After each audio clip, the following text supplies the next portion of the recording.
God Almighty will expose those two governors from this southeast that go and fighting that Mazi Nnamdi Kanu will not come out. These two governors are from this southeast. God Almighty will judge two of you.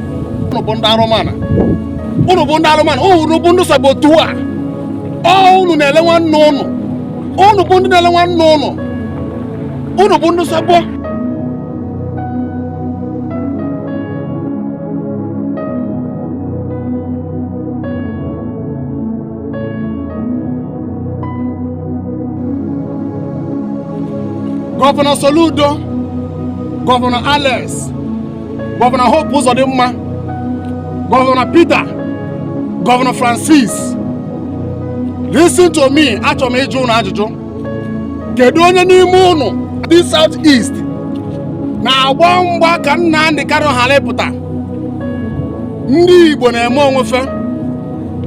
You people, unu ma onwe unu, all these eastern governors, ndị niile ahụ je na-akpa nkata na fight ka Nnamdi Kanu ghara ịpụta. Unu bụ enemy of Igbos. So ihe niile na-aga na Igbo unu like ya. All the insecurity ono se wuchasị ndị mmadụ na Igbo, ọgbaghara everywhere. Ọ na-achọ ka peace do ka Nnamdi Kanu pụta ka anyị mara the main thing na-eme na Igbo a. Unu ewe na-agba mgba ka ọgbaghara na-adịkwa na Igbo a. These two governors, unu ma onwe unu, Soludo, Hope Uzodimma, Francis, Alex and John, unu ma onwe unu. These governors mere ife a. Listen to me. God Almighty will start from now judging you people. Ọ na-ekwu na ndị Igbo so Nnamdi Kanu, mana some people adịghị amụ ihe na-aga. Kedu ife na-eme ndị Igbo eme? Gwa m ihe ọjọọ Nnamdi Kanu mere. These eastern governors mmadụ na-agba mgba ka Nnamdi Kanu ghara ịpụta. Can you tell me gwa m ihe ọjọọ Nnamdi Kanu mere? Onye na-agba mgba ka anyị nwere onwe anyị, onye na-agba mbọ na-atry ka anyị nwere onwe anyị, onye ọsọ agbawu ndị Igbo na this country Nigeria, ọ na-atry ka onye ga-esidoro ụmụ na mma. Nnamdi Kanu na-agba mbọ na-agbasi mbọ ike, onye ọ ga-esidoro ụmụ na mma. Ọ bụrụ na unu ife unu je mee bụ ije na fight ka ọ ghara ịpụta. So Nnamdi Kanu ka ọ na-achọ na ọ ga-esi release two people from this governors anyị na-ene anya ba were je na-agba mgba na fight ka Nnamdi Kanu ghara ịpụta. Ọ ga-adịrị unu na mma. Ọ ga-adịrị unu na mma. Nsogbu niile ajụ na Igbo ka anyị na-achọ na peace ga-esi dị na Igbo. Ọ bụrụ na ihe unu na-emezi bụ unu je n'azụ, unu na-akwenye fuelu n'ọkụ, mana unu pụta unu na-pretend na nwere ihe unu ma. O nwere egwu Nnamdi Kanu na-agụ. Mụ na nwanne m deela akpịla ego, nwanne m pụta n'ụzọ lee nwanne. I don't know how to sing this song, mana unu ma egwu nnekwu maka ya. What shall we profit you? Na Nnamdi Kanu nwụrụ. What shall we profit you? Na Nnamdi Kanu nọ na this DSS custody aba for many years. Ebe ọ na-achọ dị mmụọ ụmụ unu. Soludo, Hope Uzodimma, Francis and Peter and Alex, unu ma onwe unu mgba niile unu na-agwa ka Nnamdi Kanu ghara ịpụta. We need peace in Igbo land. We need peace in Igbo land. I chọrọ peace. The God Almighty that created heaven and earth will start from now judging you people one by one, because you people are enemies of Igbos.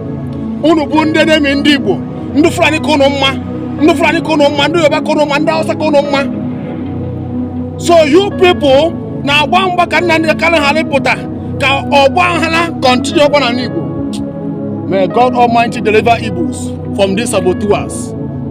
And Ejimohela when there's Hope Uzodimma ozi.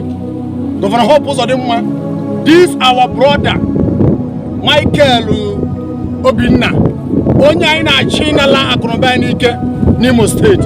Stop it. Ọ bụrụ onye bụrụ gọvanọ ị na-emewu ndị na-achị. Governor Hope Uzodimma, ama m ọgbaghara dị na Igbo niile, mana Anambra ka do better than Imo. Ebonyi State do better than Imo. Enugu State do better than Imo. Abia State do better than Imo. Ọgbaghara ọbara ọ na-awụfu n'Imo State too much. Governor Hope Uzodimma, Ejimohela wee na-agwago. This our brother bịara na social media baa akwa ị na-achị napụ ya property n'ike. Stop it. Leave that man alone. Leave that man alone. Leave that man alone. That man have all the problem of Imo State. Imo State with a big problem. So leave that young man. That young man 1 minute of week. Onye many places. Imo State. Now, the youth are now all under him. He talk about close. Stop it. What shall we profit a man to gain the whole world and losing soul? And I confirm what I'm saying. All these two governors are. These two governors are jele na fight ka na ndikala harepụta. Abumono obara niile our fathers ndị ofuru mgbe ọ na-anụ ọgụ Biafra. Obara niile ọ na-awụfu kemgbe n'ebe akwa ọ ga-anụsụ generation ụnụ because ụnụ gbara wicked. Ụnụ chọrọ ka ihe ọjọọ continue na-eme na Igbo. Ụnụ nwere obi ọjọọ these two governors. Ụnụ ma onwe ụnụ. Ụnụ ma onwe ụnụ. Ụnụ ma onwe ụnụ. Nkwucha ya ụnụ ga-abịa kpọrọ m bịa kpọrọ ụnụ m. Nkwucha ya ụnụ ga-akpọrọ m kpọrọ ụnụ m. Ụnụ ma onwe ụnụ. Mana na ụnụ ga-ata afọ a. Mana ọ dị ekpu afọ ime aka. Ọ dị ekpu afọ ime aka. Ihe ọ sọrọ ụnụ mee oge Chineke luo akwa mgbochi ga-eme gịnị ka etiwa. Ife ọsọ these two governors are menụ. Ụnụ mecha ihe n'ụnụ ga-eme. When God's time come, Nnamdi must come out. Whether you be Saludo or Hope Uzodimma or Francis or John or Peter, if also Nnamdi must come out. When God's time comes, he will come out from that prison because this man is out to save your children. Because of money. All those things.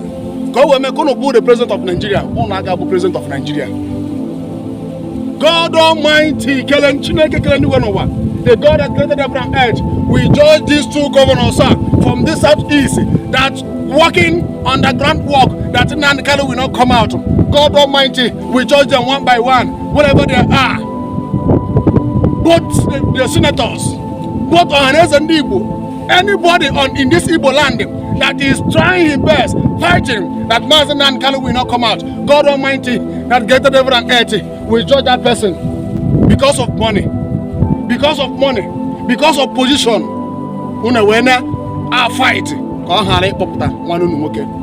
May God Almighty deliver us from these wicked governors. May God Almighty, that created heaven and earth, deliver us.